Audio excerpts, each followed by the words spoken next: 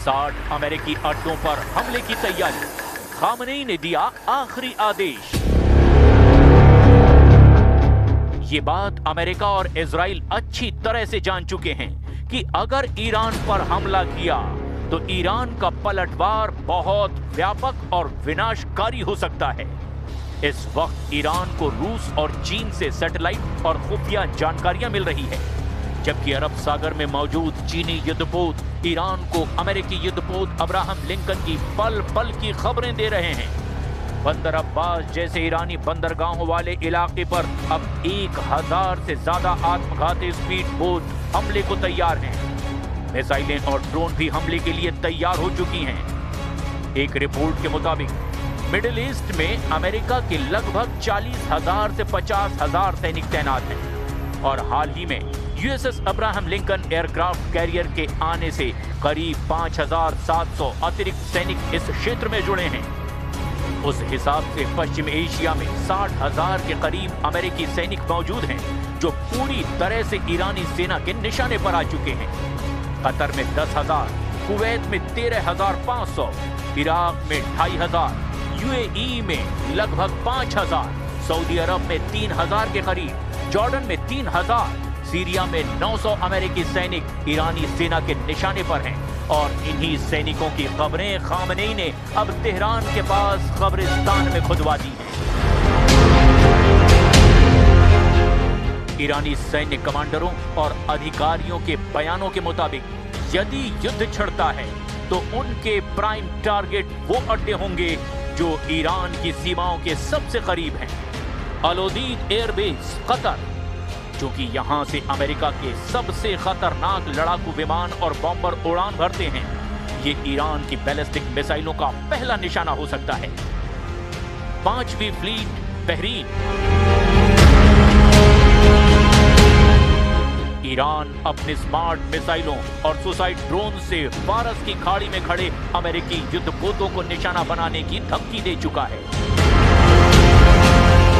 ऐन अल Asad, Iraq, इतिहास गवाह है कि 2020 में कासिम सुलेमानी की मौत के बाद ईरान ने सीधे इसी बेस पर मिसाइलें दागी थी। स्ट्रेट ऑफ हॉर्मुज, हालांकि ये बेस नहीं है, लेकिन ईरान इसे ब्लॉक करके अमेरिकी नेवी को सीधे चुनौती दे सकता है। अल दफरा यूएई। अपनी आधुनिक टोही प्रणालियों और निगरानी ड्रोन्स की वजह से यह भी ईरान की सूची में ऊपर है। ईरान ने हाल ही में एक वीडियो जारी किया है जिसमें उसने इन सभी ठिकानों को अपने मिसाइल रेंज में दिखाया है। अमेरिका ने इसके जवाब में अपने पैट्रियट और थार्ड मिसाइल डिफेंस सिस्टम को हाई अलर्ट पर रखा है। अब देखना यह होगा कि ऐसे हालात में क्या अमेरिका ईरान पर हमला करने की हिम्मत जुटा पाता है या नहीं।